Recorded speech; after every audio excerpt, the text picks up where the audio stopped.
First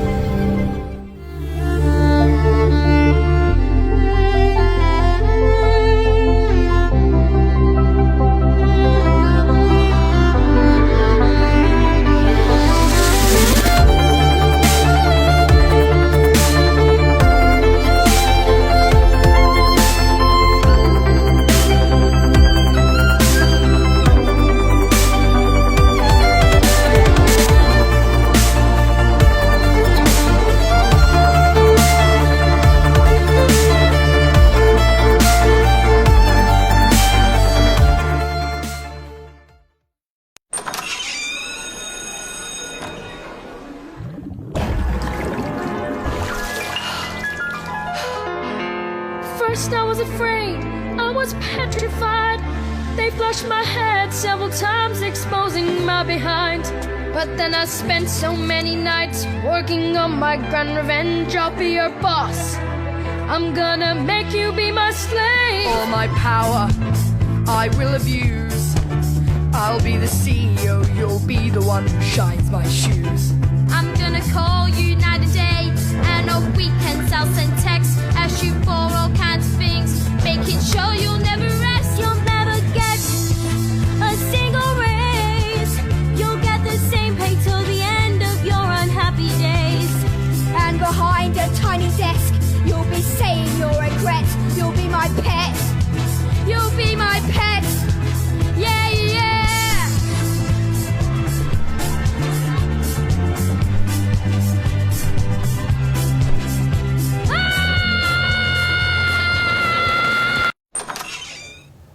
Pues buenas noches, bienvenidos a Vulnerable, lo que no te mata te fortalece. Hoy hablaremos de un tema que está causando impacto en México, desgraciadamente, y no por una causa buena, sino por una causa mala, que es el bullying. Pues, ¿quién mejor invitado que traer al maestro Elías Raful Vadillo, titular del Centro Nacional de Prevención del Delito y Participación Ciudadana del Gobierno Federal? Pues bienvenido, maestro, ¿cómo está? Muchas gracias, Yurisa, muy bien, muchas gracias, encantado de estar aquí presente en tu programa. Pues muchas gracias. Empezamos, maestro. ¿Qué es, para usted, qué es el bullying? Porque, bueno, antes de que me defina, hace poquito estuve hablando con mucha gente y me dijeron, es que el bullying no es algo nuevo. El bullying siempre ha existido. ¿Qué le diferencia de la época, pues, pasada a la actual? Lo hace diferente en particular una cosa, es la crueldad de los jóvenes, la crueldad de los niños. Efectivamente, la práctica de abusar, violentar de similares, de pares dentro de un ambiente escolar, es algo que efectivamente ha existido por mucho tiempo, pero las expresiones que hoy vemos de violencia en las escuelas son distintas a las de antes, básicamente en el grado de crueldad con la que suceden. Como tú lo decías en un principio, efectivamente lo que nos tiene aquí en este momento es justamente el trágico fallecimiento hace menos de 3 semanas en la ciudad capital del estado de Tamaulipas, en Ciudad Victoria, de Héctor Alejandro, un niño de 14 años que en un muy mal llamado juego violento perdió la vida justamente cuando unos compañeros al aventarlo, haciéndole algo que se le llama columpio, que significa mecerlo de sus 4 extremidades, lo aventaron contra la pared y sufrió una fractura del cráneo y eso lo llevó a la muerte. ¿Fue una muerte instantánea?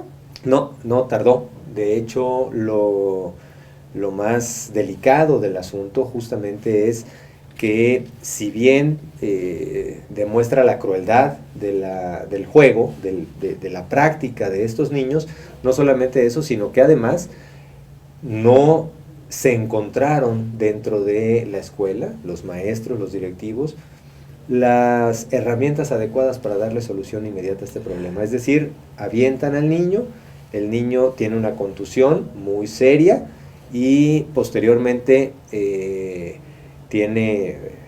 vuelve el estómago, el niño, y en ese momento ni siquiera hay una reacción de parte de los adultos que estaban ahí presentes de tal manera que es su hermana quien lo toma, decide llevarlo a la casa. Nunca hay una llamada a algún hospital, a algún médico. El niño pasa un rato con este accidente cerebral y todavía fue llevado a la craneal. casa con ese malestar. Lo llevaron efectivamente a la casa y ya de camino al hospital. Pasó mucho tiempo, no hubo ni siquiera una ayuda, ¿no? No hubo una ayuda. La única ayuda que se tuvo fue de un maestro que casualmente pasó por ahí cuando se dio cuenta que la hermana lo iba ya a llevar a su casa y de manera humanitaria decidió llevarla en su coche a la casa, pero incluso la maestra que se encontraba en el momento del accidente con Héctor Alejandro, con el niño fallecido y los demás niños, no detuvo el juego. Es importante decir que no era una maestra titular, era una maestra sustituta, y lo que esto demuestra es que seguramente no estaba suficientemente preparada, pero por otro lado demuestra la falta de protocolos de atención para cuestiones de este tipo. Y la falta de humanismo, ¿no? También el sentido común, entre otras cosas, ¿no? Vamos, yo lo que digo es que cualquier adulto, al momento que ve que un niño se pega en la cabeza y vuelve el estómago, pues inmediatamente toma cartas en el asunto, inmediatamente hace algo, simplemente, como tú bien dices, por humanidad.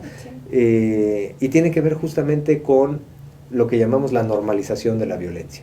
El hecho de observar que estos acontecimientos son absolutamente naturales, que estas cosas pasan, y entonces hacemos como que no sucede nada. Es el llamado efecto testigo, ¿no? Que preferimos observar y no hacer nada, ¿no? Y eso no se maneja nada más en estas cuestiones, sino en varias cuestiones, ¿no? Bueno, entonces, mi duda sería, maestro, ¿cómo diferenciar cuando es un juego y cuando es una agresión? Bueno, es algo muy simple. En el momento en el que es la persona que está siendo el objeto de ese llamado juego, pues no está conforme con lo que le están haciendo. En el momento en que manifiesta que pues, detengan ese juego. Héctor Alejandro solicitó que detuvieran el juego, le insistió a la maestra y la maestra no hizo nada. Bueno, mi pregunta fue así porque en una de las declaraciones que hubo de ese caso, una de las maestras atestigua y dice que pues ella lo vio tan natural como un juego, ¿no? Y que por eso ella no hizo mucho caso de la situación. Las declaraciones de la maestra y las declaraciones del director fueron altamente inconvenientes, muy insensibles. Pero a final de cuentas, yo creo que, como tú bien dices, Yulitza, el simple sentido de humanismo, el simple sentido solidario hacia los demás nos hace darnos cuenta en un momento dado que una persona no está conforme con lo que está padeciendo. ¿Usted cree que una de las causas principales que está llevándonos a esta crisis, porque es una crisis, sea que hemos perdido algunos valores? Yo creo que es muy importante tu pregunta, porque tú me preguntabas al principio qué es el bullying. El bullying no deja de ser una manifestación más de la violencia. Lo voy a poner de una manera muy simple. No existiría bullying, entendiendo que el bullying es algo que es una manifestación de la violencia que tradicionalmente ponemos en el ámbito escolar, ahí lo identificamos. No existiría bullying si no existiera violencia afuera de las escuelas. Los niños no tendrían actitudes violentas que copiar y no tendrían manera de replicarlas en las escuelas, de tal manera que la violencia, sin lugar a dudas, es una espiral.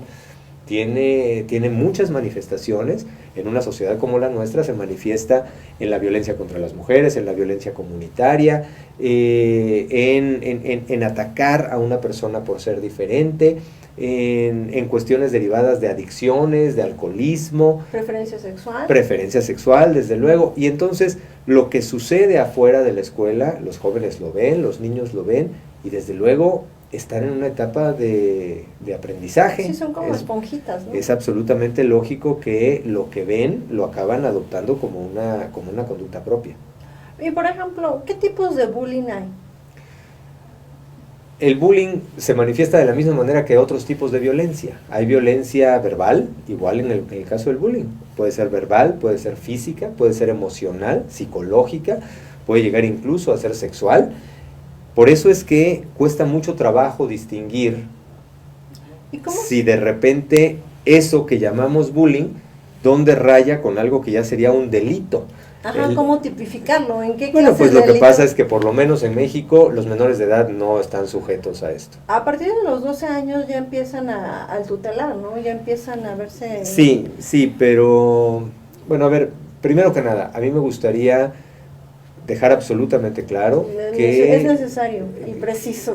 Dejar absolutamente claro que yo no estoy bajo ninguna circunstancia a favor de la penalización de jóvenes o de los Bueno, padres. eso es un tema que le iba a preguntar después, pero si quieren lo abarcamos. Con todo porque hay una de las cosas que me llama mucho la atención, que el Código Fiscal habla que si un menor roba o hace algún daño, la persona, el mayor tutelar, lo que sea, es el que cubre o de alguna manera el que va a ayudar a que ese daño sea reparado. Uh-huh. En el Código Penal no hay nada, y estaban proponiendo que el Código Penal fuera igual que el Código Fiscal, que los padres pagaran los platos rotos de los hijos, pero yo creo que... Está muy difícil pagar los platos rotos cuando un niño muere, ¿no? Exactamente. Aparte de siempre una madre va a ver a su hijo como el hijo bueno, ¿no? No hay madre que vea un hijo malo. Pero es que cuesta mucho trabajo decir que haya hijos malos o hijos buenos. Estos jóvenes, vamos a poner el caso de Héctor Alejandro, y como ese caso podemos poner muchos más. Los jóvenes están metidos en esta misma espiral de violencia. La violencia es muy... nos lleva a una actitud un tanto ambigua, yo diría casi hasta esquizofrénica. Quien padece violencia en el seno del hogar, por decirlo de alguna manera, vamos a suponer un niño que observa violencia, que observa, por ejemplo, que su padre abusa de su madre de manera constante, ya sea de manera física, emocional. Ese niño conscientemente rechaza la violencia. Uh-huh. Ese niño es afectado en su consciente por esta situación de violencia que diariamente padece su madre, y que él al verla inmediatamente se solidariza con la madre y rechaza lo que el padre está haciendo. Uh-huh. Sin embargo, en el inconsciente del menor entra patrones de conducta que el niño aprende y que reproduce cuando es adulto. Es decir, a pesar de que conscientemente rechaza la violencia tajantemente, de cualquier manera no conoce otra manera de relacionarse, por ejemplo, con una mujer que no sea de forma violenta. Pues que repetimos siempre patrones, claro, ¿no? Y desgraciadamente no son patrones buenos, sino son los que vivimos de alguna forma, ¿no? Exactamente. Por ejemplo, en la legislación, ¿por qué no estaría de acuerdo en que, bueno, yo creo que obviamente si uno agrede a la persona, en vez de primero decirle que no debe hacer esas cosas y no directamente el castigo, sería muy injusto? Primero hay que pensar en acciones, por eso yo creo que usted no está muy de acuerdo en reformar el Código Penal. Es correcto. Y lo que pasa es que no es nada más decirlo, justamente por lo que estamos comentando, Yulisa. Si los niños lo que hacen es aprender lo que sucede en su entorno, y cuando se convierten en adultos están repitiendo conductas, pues justamente lo que tenemos que hacer es mejorar las conductas de su entorno para que cuando crezcan sean ciudadanos libres, autónomos, que tomen decisiones por sí mismos y que no repliquen patrones de conducta violentas. ¿Y cómo podremos cambiar ese entorno? Con mucho trabajo. Es un tema muy complicado porque tiene justamente que ver con el cambio de la conducta de los ciudadanos, y esto es algo que se lleva años, no es algo de la noche a la mañana. Lo que en México ha sucedido a lo largo de los años por diferentes circunstancias, y justamente eso es lo que lo hace particularmente complejo, que no es monocausal sino multicausal. Lo que ha sucedido es que hemos llegado a ciertos niveles en diferentes zonas del país, con diferentes grados en estas zonas del país. Hemos llegado a diferentes grados de normalización de la violencia, uh-huh, en donde... Lo vemos ya normal. Exactamente, y esto se replica de manera muy común, Y entonces, pues los niños van justamente replicando estos patrones de conducta. Tanto así que hay juegos, ¿no?, que replican ese tipo de acciones y lo vemos ya como algo normal. Juegos perversos, sí. Juegos perversos donde he visto que hasta violan a las personas y te dan puntos, ¿no? Sí, hay situaciones que no son bajo ninguna circunstancia aceptables y que justamente en eso es en lo que tenemos que trabajar de manera muy, muy dura para lograr un cambio de conducta en los ciudadanos. No podríamos bajo ninguna circunstancia pasar a un esquema de penalización, a un esquema de castigo, cuando ni siquiera como Estado mexicano les hemos dado a los ciudadanos, nos hemos dado a los ciudadanos las herramientas adecuadas para una vida libre de violencia. Me parece muy bien. Pero, por ejemplo, podemos comentar 3 iniciativas que están paradas en el Senado, que es, por ejemplo, la primera de Mario Delgado, que es proponer a las escuelas a registrar incidencias de acoso. Y la segunda, que sería de Mariana Gómez del Campo, que propone los buzones escolares. Y la tercera, que se me hace una de las mejores propuestas, que es la que propone atender con programas psicológicos a los niños afectados por el bullying. ¿Usted qué me diría de esas iniciativas? ¿Cree que sean adecuadas? ¿Creen que les falta mucho? Mira, te diría varias cosas. Te diría, en primer lugar, que desde mi muy personal punto de vista, no se trata de leyes, se trata de prácticas, se trata de programas específicos. Acabar con la violencia en las escuelas no es un asunto de una ley, es un asunto de trabajar con los alumnos, con los maestros y con los padres de familia. Y justamente, más adelante te lo comentaré más ampliamente, justamente en eso estamos. Con la propuesta de la iniciativa, exactamente, ¿no? Justamente en eso estamos. ¿Por qué ahora ya lo vemos la violencia como algo normal? No sé, o sea, ya no lo habíamos puesto tanta atención hasta que hay una muerte, ¿no? Porque es algo a lo que como sociedad no le hemos puesto límites, porque es algo que se va tejiendo desde abajo y cuesta mucho trabajo visibilizarlo. Cuando tomamos la decisión de terminar con eso, estamos obligados y en eso estamos comprometidos justamente a visibilizar el problema. Antes que cualquier otra cosa tenemos que decirle a la población que la violencia no es normal, que esto bajo ninguna circunstancia lo podemos tolerar y no necesariamente toda la gente reconoce diferentes patrones de conducta como violentos. Bueno, por las mismas situaciones que viven, ¿no? Exactamente, y porque las cosas que logramos ver en la calle tienen tales niveles de violencia que pudieran tener incluso que ver con sangre, que entonces cuestiones que ellos en una escala los pondrían de forma inferior, ajá, no los reconocen como violencia. Y la violencia justamente tiene tantas expresiones que logra una escala ascendente, la tenemos que parar desde abajo. ¿Y cómo podríamos hacer comprender a los niños que hay niveles de violencia y qué niveles son aceptables? Con mucha información, con mucho trabajo directo, cara a cara, solamente que tenemos más de 110, casi 120 millones de mexicanos, de tal manera que cuesta mucho trabajo llegar a todos cara a cara, pero justamente por eso en lo que estamos ahora es apoyando una iniciativa ciudadana muy muy importante que, como tú bien sabes, se llama El bullying no es un juego, uh-huh, que comenzó a partir de exactamente, a partir de la trágica muerte de Héctor Alejandro, para justamente trabajar con los jóvenes, pero en un esquema que además involucra medios de comunicación, y por eso agradezco. Y cabe mencionar que es una exclusiva, porque somos el primer, de alguna manera, el primer medio en el Distrito Federal que estamos apoyando esta campaña.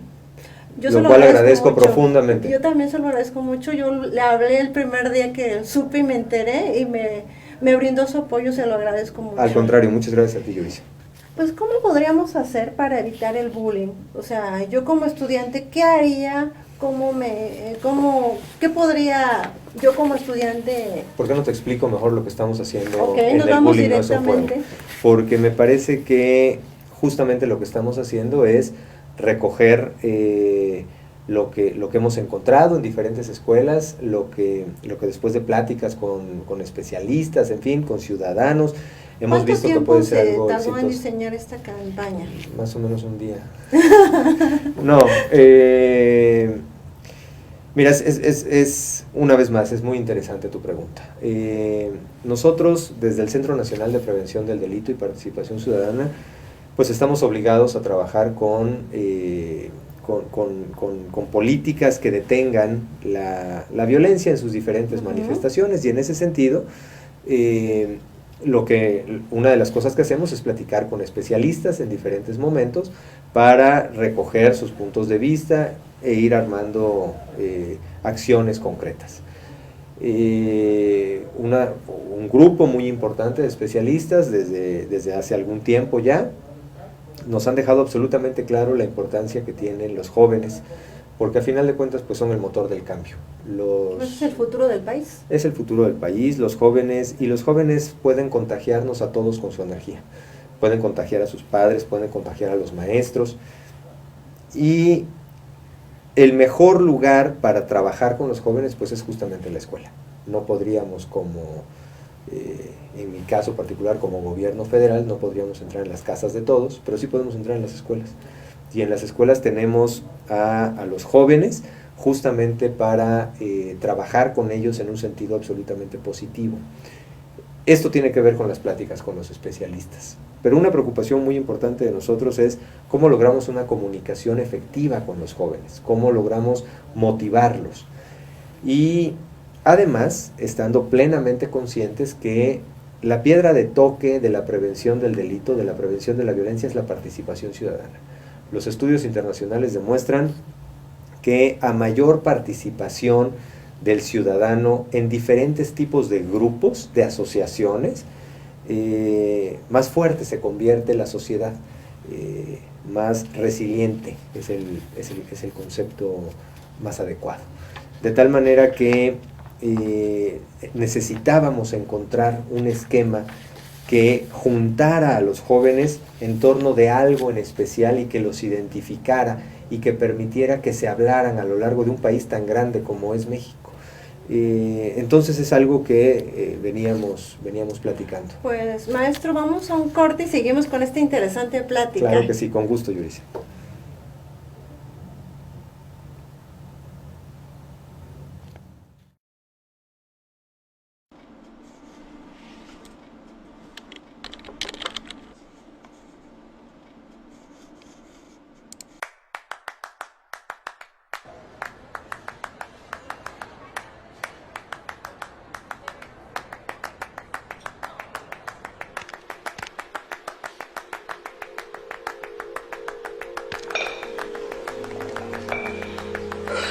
Yeah.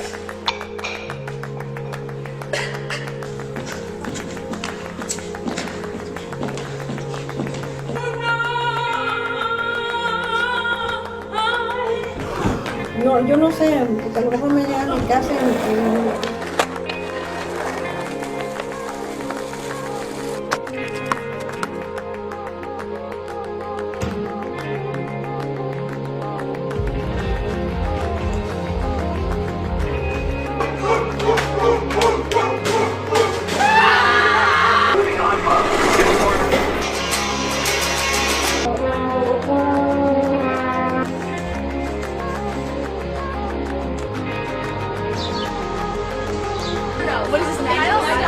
What's up, faggot? Slut. Bitch. Fire crotch. What are you, gay? Cunt. Little girl. Idiot. Cocksucker. Weirdo. Fat ass. Ew. Pussy. Skank. Fair. Dickwad. Loser. Loser. Loser.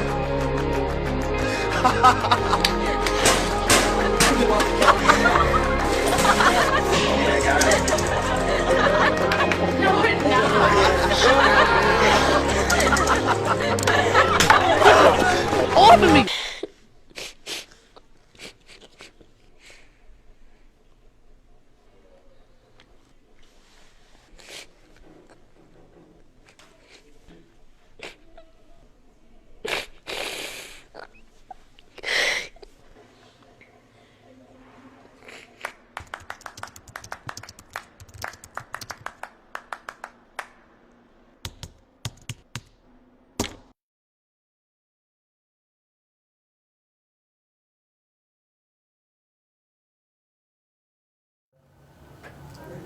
Pues maestro, seguimos con esta interesante plática, pero antes de seguir con la campaña, quisiera saber, ¿cómo puedo saber yo como madre si mi hijo es, de alguna manera, es parte del bullying, o si es tanto como víctima como victimario, ¿no? Primero que nada, con mucha atención. Hay que estar muy cerca de los hijos, hay que fijarnos mucho en lo que está sucediendo. A final de cuentas, la frontera que divide a la víctima del victimario es muy delgadita. Las razones que llevan a un joven a poder ser víctima o al otro a poder ser victimario, la verdad es que lo que los divide es muy fino. Ambos necesariamente, así de contundente lo digo, ambos necesariamente han o están, sobre todo están, padeciendo en su entorno situaciones de violencia. Situaciones que los tienen inconformes y que se expresan de esa manera. Entonces, unos se expresan violentando a otros se expresan convirtiéndose introvertidos, digamos, aislándose, y entonces eso los lleva a una situación de vulnerabilidad, de estar expuestos ante estos otros jóvenes que lo que tienden a hacer es justamente a atacar. De tal manera que ambos pueden estar padeciendo justamente lo mismo en sus casas, nada más que lo expresan de maneras diferentes. De tal manera que los padres lo que estamos obligados a hacer es estar muy atentos de lo que sucede en nuestras casas. Tenemos que ser muy cuidadosos de darnos cuenta qué es lo que decimos en frente de nuestros hijos, cómo nos comportamos con nuestras parejas, con los demás que viven en la casa, con los demás hijos, cómo nos estamos comportando, de tal manera que no levantemos la voz, todo este tipo de cosas para Tenemos evitar. Ser cuidadosos, ¿no? Tenemos que ser con el reflejo de qué ven en la televisión, qué ven en el internet, y estar muy cuidadosos cada día que regresan de la escuela. Yo tengo un hijo de 4 años. Yo te puedo garantizar que es muy sencillo darte cuenta qué sucede el día que regresa de la escuela, cuando te das cuenta que ese día regresó particularmente callado, o ese día regresó queriéndose dormir, o ese día... Hay algo siempre que te puedes dar cuenta que es diferente que el común de los días. Ahí, en ese momento, tienes que brincar, tienes que inmediatamente actuar. ¿Y cómo actuaríamos? En primer lugar, preguntándole. Hay que tener mucha confianza con los hijos. Los hijos no pueden ser nuestros amigos, tienen que ser nuestros hijos, pero sí tenemos que tener una relación de tremenda confianza con ellos. Lo más importante es la comunicación. Yo te diría que he tenido la oportunidad de visitar muchas escuelas en el país, y a pesar de que encontramos muchísimas carencias en las escuelas, carencias de infraestructura, carencias de equipamiento, carencias de materiales didácticos, que los jóvenes se pueden sentir a veces inconformes con sus maestros. A pesar de todo eso, la carencia más fuerte que yo he encontrado en las escuelas es la carencia de afecto. Los jóvenes están ávidos de que alguien los escuche, de sentirse valorados, de sentirse solos, importantes. Cuando no sucede eso en su casa, cuando llegan a la escuela y tampoco eso sucede, justamente están en una situación en la que se sienten totalmente aislados. Lo que los jóvenes justamente están pidiendo a gritos es: háganme caso, yo también soy un ser humano, yo también valgo, yo también necesito ser escuchado. Entonces, lo que necesitamos es hacer de las escuelas ese lugar en donde los jóvenes puedan llevar a su máxima expresión su individualidad y puedan conjuntarse en equipo de manera armónica, por lo menos para que ahí, en donde viven una buena parte de su vida diaria, se sientan en un ambiente seguro. Si salen de su casa en donde pueden tener situaciones de violencia, llegan a la escuela en donde de repente encuentran situaciones parecidas, pues la verdad es que no les estamos dando salida. Lo que los jóvenes necesitan en sus casas, por eso los padres estamos obligados a eso en primer lugar, es a encontrar una comunicación abierta con sus padres, a ser escuchados, a sentirse importantes. simple y sencillamente eso. Puede ser que tengan muchas carencias de muchos tipos, pero no carencia de afecto. Bueno, es que una de las cosas que se ha liberado esto es que nosotros buscamos factores que nos llenen como cosas monetarias, ¿no? Y cuando las cuestiones que nos dan la felicidad son los factores internos, ¿no? Yo creo que el padre tendrá que trabajar esos aspectos, ¿no? Lo que pasa es que la sociedad, no solamente la mexicana, la sociedad en el mundo ha cambiado mucho. El cambio que estamos experimentando desde hace 20 años en el mundo con cuestiones que vienen desde décadas atrás, como por ejemplo el empoderamiento de la mujer para posicionarla hoy como un individuo completo en la sociedad, al mismo nivel que el hombre, por lo menos eso queremos, a pesar de que todavía hay trabajo que hacer en ese sentido. Eso por un lado. Por otro lado, la tremenda revolución de las comunicaciones, a final de cuentas, nos ha colocado como sociedad en una posición en la que ni siquiera sabemos cómo enfrentar justamente esto. Y entonces nosotros vamos atrás de los cambios. Hoy la sociedad no ha sabido cómo cambiar, cómo adaptarse a los nuevos patrones de comunicación. Hoy los jóvenes se comunican solamente con 140 caracteres. Y entonces decimos, pues es que no habla, pues es que a lo mejor habla de una manera diferente y se comunica de una manera diferente. Y no hemos encontrado cómo responder a eso. Eso va demasiado rápido y nosotros demasiado lentos. Pues que somos diferentes generaciones. Somos probablemente en la historia, no recuerdo más que una o dos ocasiones, con un cambio tan importante en materia de comunicación, somos justamente, hemos llegado a una fractura de generaciones verdaderamente histórica, lo que hoy está pasando. Y para nosotros eso sin duda es un reto. No solamente la fractura en el tema de comunicaciones, sino incluso hoy la expectativa de vida es mucho más grande que antes, de tal manera que la edad productiva de una persona pues se extiende. Al extenderse la edad productiva y al tener comunicaciones tan rápidas los jóvenes inmediatamente quieren entrar a la vida productiva, quieren ser individuos plenos con todos sus derechos, y los adultos no quieren dejar de serlo porque tienen una expectativa de vida más grande, de tal manera que estamos retrasando la incorporación de los jóvenes a la sociedad de manera plena. Eso genera frustración.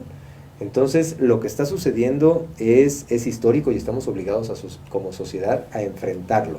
No sabemos todavía cómo enfrentar el hecho de que la madre tenga que salir a trabajar, porque no solamente por necesidad económica, sino porque es algo que la mujer desea ser como un individuo pleno. Ajá, y como un desarrollo profesional. Exactamente, con todo derecho y legitimidad, y qué bueno que así ha sucedido.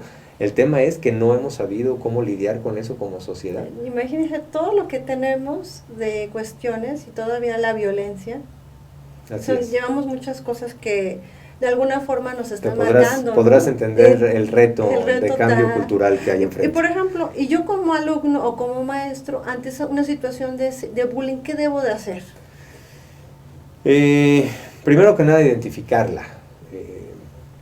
Así como afuera de la escuela, de repente nos damos cuenta que hay violencia ya cuando llega a niveles excesivos y los escalones, lo voy a poner entre comillas, más bajos de violencia, no los identificamos como tal. Lo mismo sucede en el salón de clases.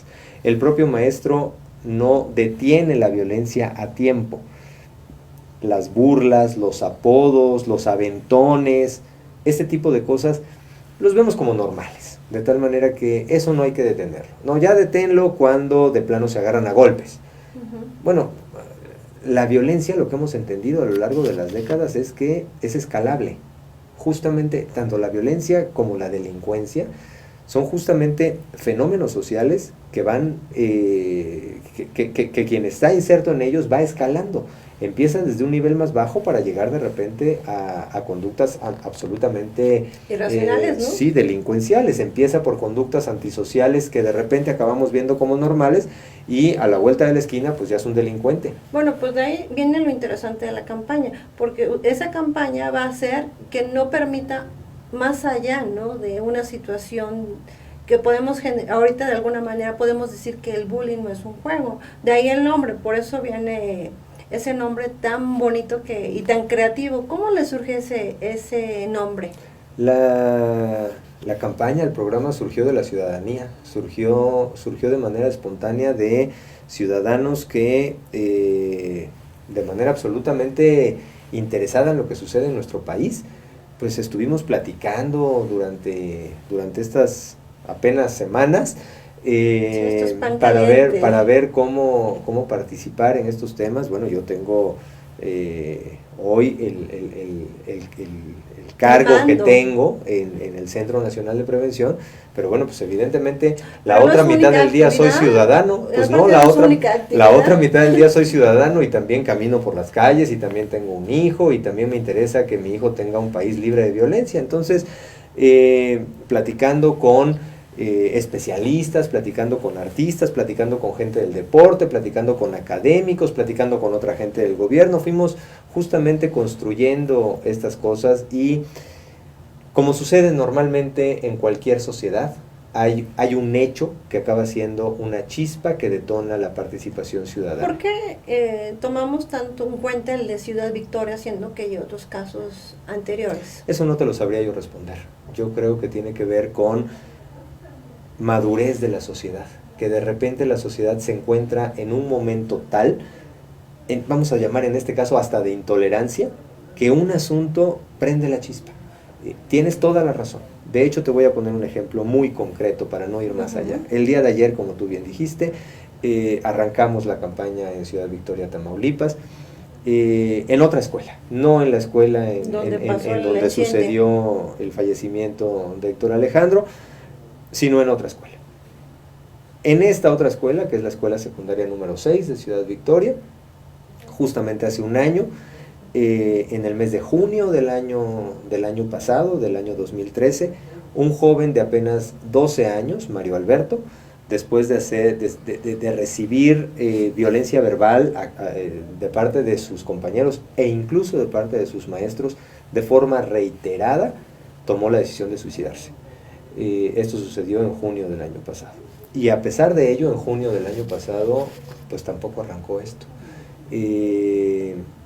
Ayer tomamos la decisión, nos pareció absolutamente correcto y adecuado invitar a los padres de Héctor Alejandro, pero también a los padres de Mario Alberto.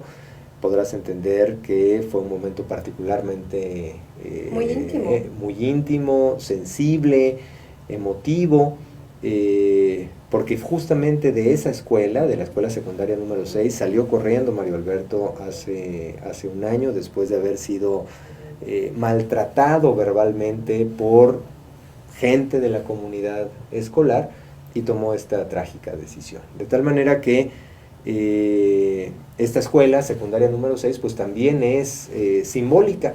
¿Por qué no sucedió hace un año? ¿Por qué sucede ahora? Pues mira, lo importante es que está sucediendo. Lo importante es que este hecho despertó conciencias y al día de hoy tenemos más de 300 personalidades, figuras públicas del medio artístico, del medio deportivo.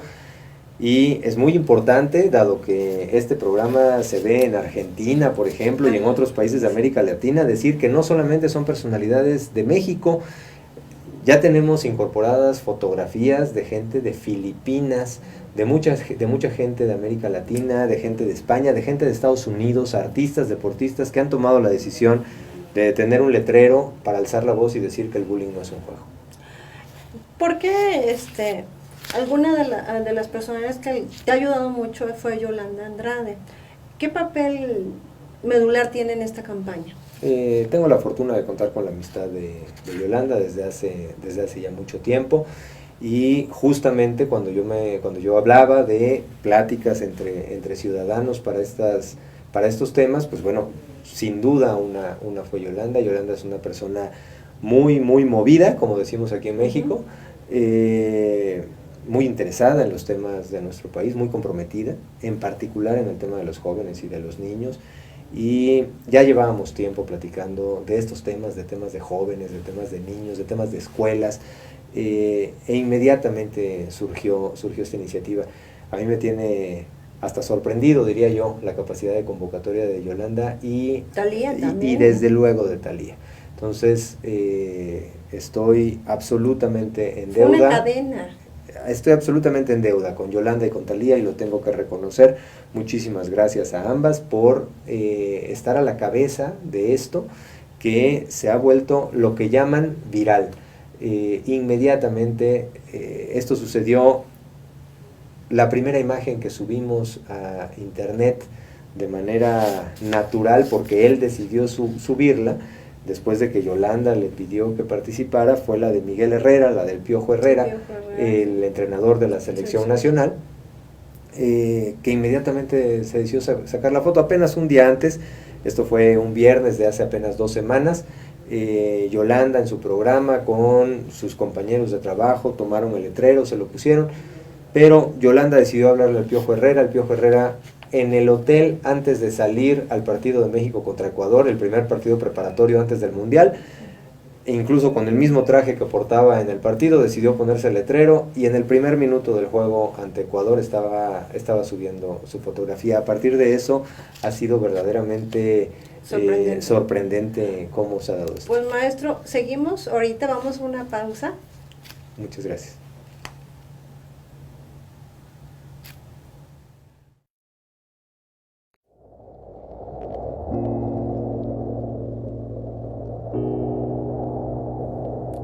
Mamá, estoy frustrado, me cuesta hacer amigos y en la escuela todos dicen que soy raro y no.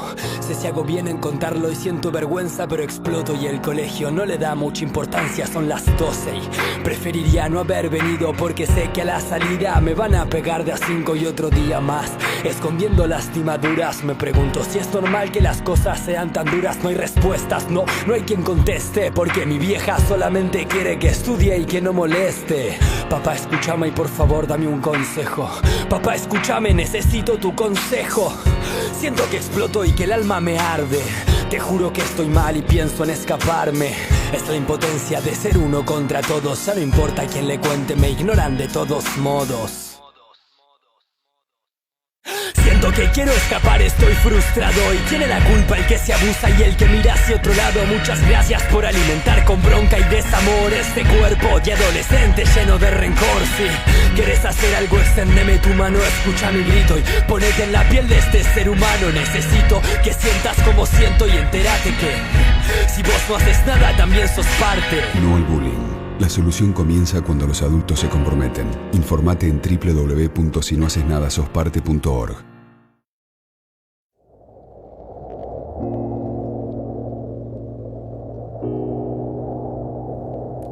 Mamá, estoy frustrado, me cuesta hacer amigos y en la escuela todos dicen que soy raro y no.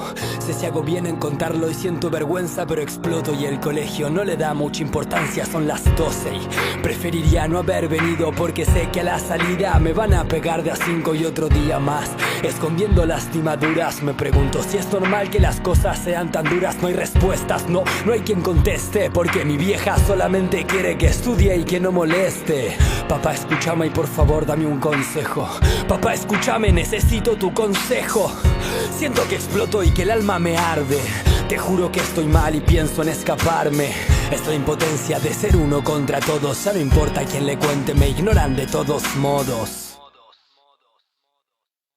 Siento que quiero escapar, estoy frustrado. ¿Y tiene la culpa el que se abusa y el que mira hacia otro lado? Muchas gracias por alimentar con bronca y desamor este cuerpo de adolescente lleno de rencor. Si quieres hacer algo, exténdeme tu mano, escucha mi grito y ponete en la piel de este ser humano. Necesito que sientas como siento y entérate que si vos no haces nada también sos parte. No al bullying. La solución comienza cuando los adultos se comprometen. Informate en www.sinohacesnadasosparte.org.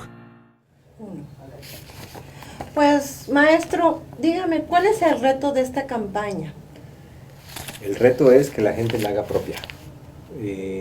Nació como una propuesta ciudadana, nació de manera espontánea, y muy interesante lo que el otro día me decían en la calle, pues es que la verdad es que si todas estas figuras públicas que son modelos a seguir en buena medida por los jóvenes, artistas, deportistas, en fin, cantantes, si todos ellos han decidido alzar la voz en contra de la violencia escolar, en contra del bullying, pues la verdad es que los ciudadanos de a pie, pues seguir toda esta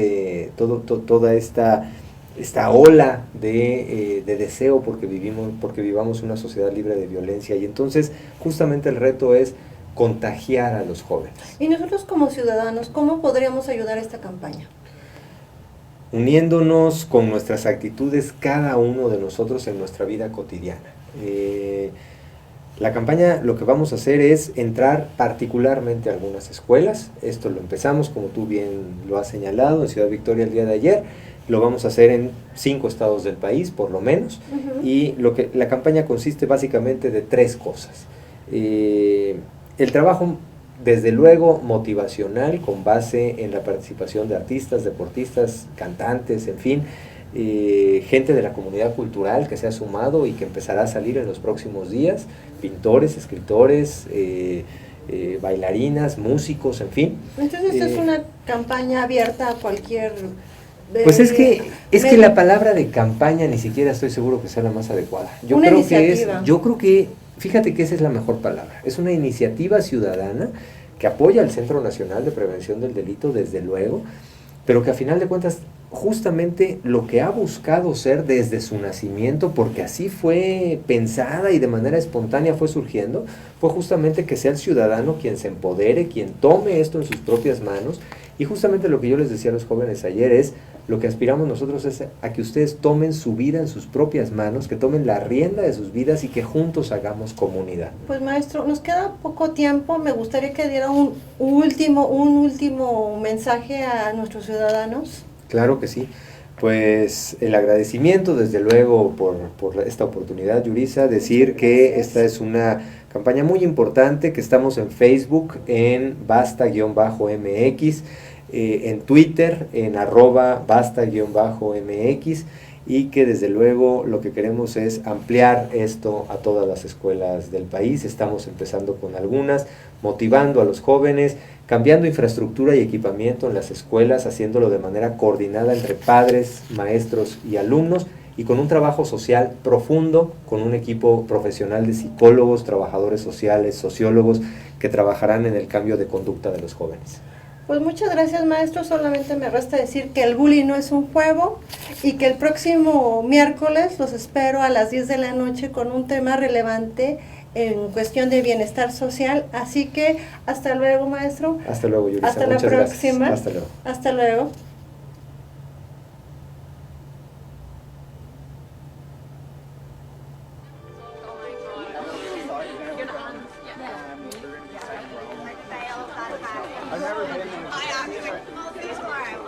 Hey, all right, what's up? Good day?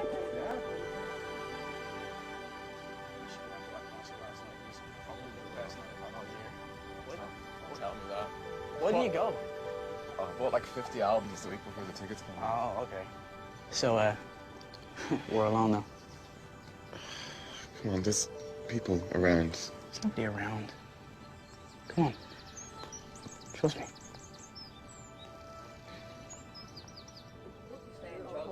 And secondly, a nameless killer pulled up in the car. We knew it.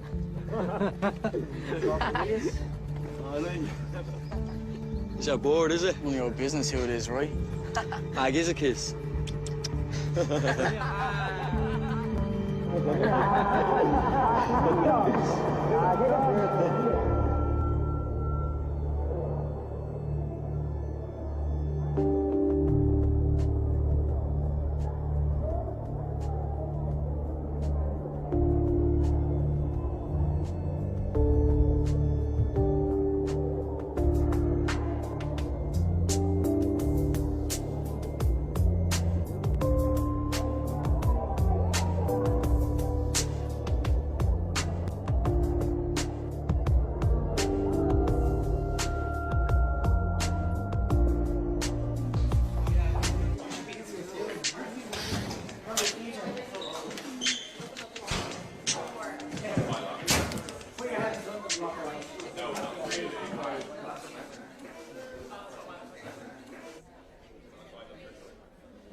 Look who it is. No one holding your hand today, is there?